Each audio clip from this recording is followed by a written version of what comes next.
Well, what got you to this point where physically in the natural, I do not struggle with it? The moment God spoke to me, he said, Franklin, he said, I do not like it. And when I understood he was meaning, if I end your life right now, you're going to hell. In the story. I'm sure you're going. I said, oh, wow. I said, I don't understand.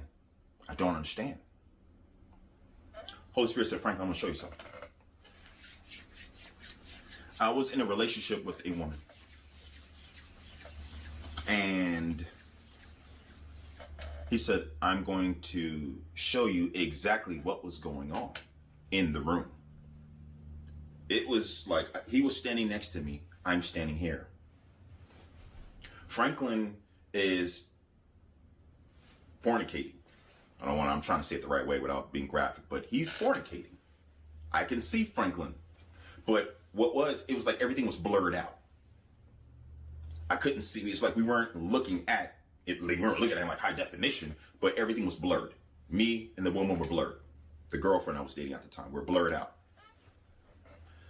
All of a sudden, I hear this voice in the corner of the room. I turn and look. I see this demon. He was talking to a smaller demon. I looked dead at him, and it was like he didn't know we were in the room. He said, Franklin, that's the demon of lust. He says, when you're fornicating and you're having sex before marriage, he says, you're worshiping the demon of lust. And he said, listen to what he says.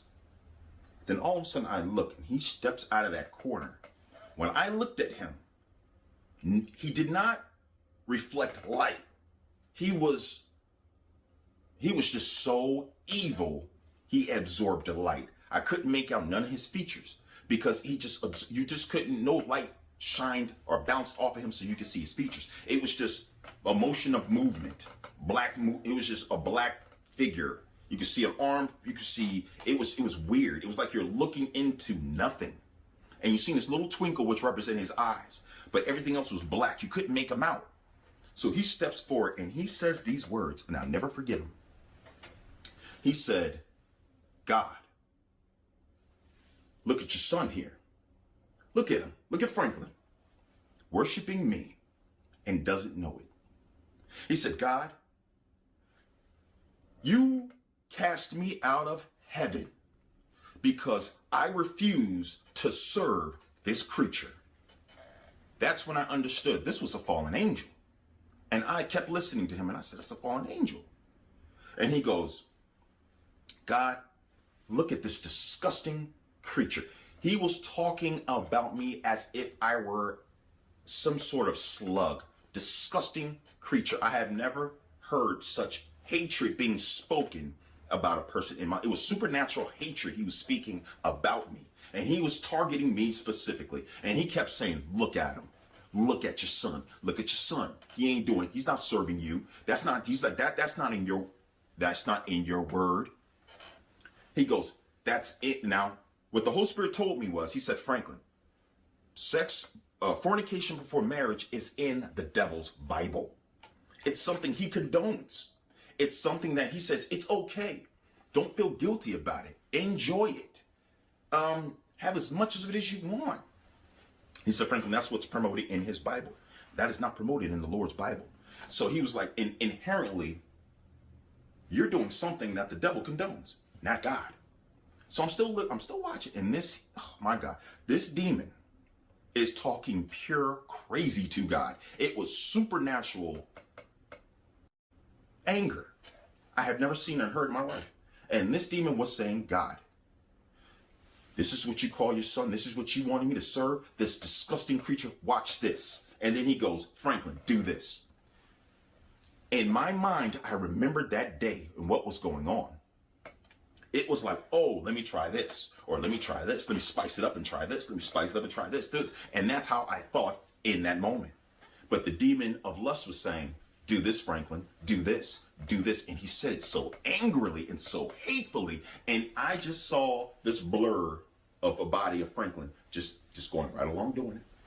And I was sitting and looking at myself and I felt so ashamed. I literally was like, Franklin, it was like a WTF are you doing? And I'm just looking at myself and I'm looking at him and I'm constantly just going just like this. And he's like, do this, do this. And he's saying, God, he was trying to anger God. He was saying some stuff that I'm not going to repeat. He was talking straight crazy to God, calling him all sorts of names. He was trying to, and the Holy Spirit said, Franklin, he was trying to anger God, to take his anger out on you on the spot. He was trying to get God to strike you with a lightning bolt or something. With something. That's it. I had enough. And this is when he said something I will never forget. I did. And this is the reason why I like telling his testimony, because it has nothing to do with what I was doing. It has everything to do with what he just said, what he just said. What I'm going to tell you what he just said. He's staring at me and he says, God, he said, it's not fair. He said, I got cast out of heaven because I didn't want to serve this disgusting creature. And he said, and look what he's doing. He said, he deserves to go to hell and be in hell with me. It's not fair. He's no better than me. He's no better than I am. And then he backs up into the corner and he stands there and he starts talking to this little demon still. It's like, look at this disgusting thing named Franklin. And I got cast. And I sat there and I said, oh my God. He basically said, I deserve to be in hell. And with him, it wasn't fair. And you know what the craziest thing was? He was right. It was like, Franklin, if God ended your life right now, let's say you just have a heart attack, boom, and you fall in bed, bop. He says, where do you think you're going to go? What do you think the conversation is going to be when you wake up and you blink your eyes and you stand before God's throne? What do you think the conversation is going to be at that moment in time? As your spirit rises out of your body and you look at yourself, and then all of a sudden a portal opens up and then you walk in that portal. And you're standing wherever you are in the spirit, waiting to go before God. What do you think that conversation is going to be like?